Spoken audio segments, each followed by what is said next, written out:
Welcome to our channel.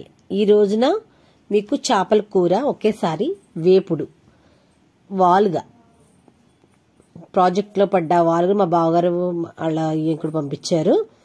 చాలా బాగుంటుంది, తింటే మెత్తగా ఉంటుంది, ఒకే ముళ్ళు ఉంటుందని పంపించారు. సరే అని ఒకేసారి వేపుడు పులుసు మీకు చూపిస్తున్నాను. చాలా బాగుంటుంది, ఒకసారి చూసేద్దాం రండి. ఫస్ట్ ముక్కలను శుభ్రంగా ఉప్పుతో కడిగేసుకున్న తర్వాత వాటిని సపరేట్గా వేపుడికి వేరేగా పులుసుకి వేరేగా తీసేసుకుని దాంట్లో పసుపు చల్లుకుని ఉప్పు కారం పసుపు 3 సమాన భాగాలుగా మీకు ఎలాగా ఎంతంత వేసుకుంటారో క్వాలిటీ అంతంత వేసుకోవచ్చు.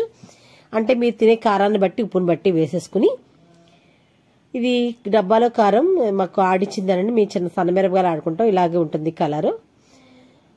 చూడండి, వేసేసుకున్న తర్వాత ఇప్పుడు మనం దీంట్లోకి ఏమేమి వేస్తామంటే చూపిస్తాను రండి.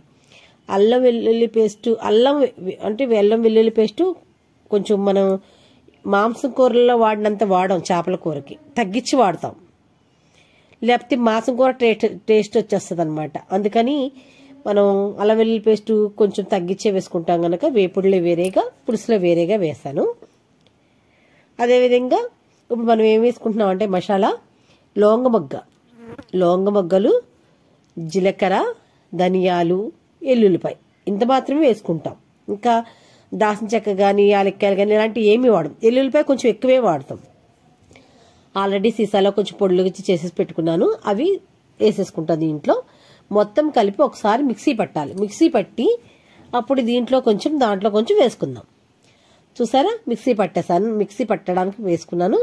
ఇప్పుడు మిక్సీ పట్టేసిన తర్వాత మనం దీంట్లోని వేసుకుంటున్నాం. చూడండి, మన దీంట్లో ఎంత మసాలా కావాలో ఘాటుకంత. మీకు స్కిప్ అయిపోయింది, దీంట్లో మెంతులు కూడా ఒక 1/2 స్పూన్ వాడతాను నేను, ఎందుకంటే చేపల కూరకి మెంతులు చాలా టేస్ట్ని ఇస్తాయి, అలాగే మంచి సువాసన వస్తుంది అనమాట. ఆ మెంతులు స్మెల్ చాలా బాగుంటుంది చేపల కూరకి. ఇవి వేసేసుకుని కలిపేసుకున్నాను, పక్కన పెట్టేసుకున్నా. నెక్స్ట్ ఉల్లిపాయలు కూడా మీకు చూపించలేదు, ఉల్లిపాయలు కూడా నేను మిక్సీ పట్టేసి పక్కన పెట్టుకున్నాను. ముందుగా బాణీ పెట్టి దాంట్లోనేమో కొంచెం జీలకర్ర, నూనె బాణీ వెచ్చబడాలి, అలాగే నూనె వెచ్చబడాలి.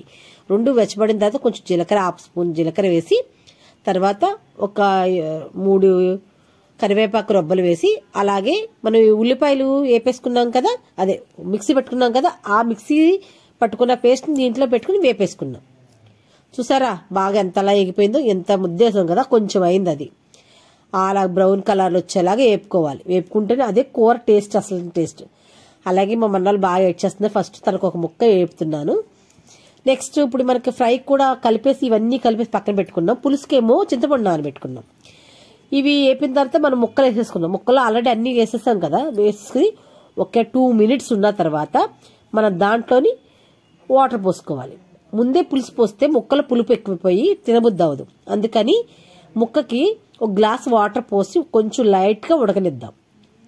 చూసారు కదా ఎంత వాటర్ పోసి, ఇంకా వాటర్ పోస్తాను. ఇవి కూడా పోసిన తర్వాత మూత పెట్టేసుకుందాం. మూత పెట్టుకుంటే ఈలోపు జస్ట్ ఉడకపట్టిన తర్వాత అప్పుడు ఈలోపు పులుసు పిసుక్కుని పక్కన పెట్టుకుంటే, చింతపండు మనకి అటు ఎక్కువ కాకుండా అటు తక్కువ కాకుండా మధ్యస్థంగా సరిపడా వేసుకుందాం. చూసారు కదా, మూత పెట్టేశాను. ఇప్పుడు ఏం చేద్దామంటే, ఇలాగైనా చేపల కూర అనేప్పటికీ ఒక రోజు నిలవ ఉంటేనే బాగుంటుంది అంటారు చాలామంది. చింతపండు పులుసు పోస్తున్నాను. మనకి ఎంత పులుసు తింటామో, ఎంత క్వాలిటీ తింటామో, అంత చిక్కగానో లేదా పలుసుగానో మీ టేస్ట్ తగ్గట్టుగా, అంటే ఎవరి టేస్ట్ వాళ్ళ తగ్గట్టుగా వాళ్ళు వాడబడతారు కదా. అలాగే నాకైతే ఒక గ్లాసు నీళ్ళేమో, పావుసేరు నీళ్ళేమో ముందు పోసాను, తర్వాత పావుసేరు నీళ్ళు పోసాను.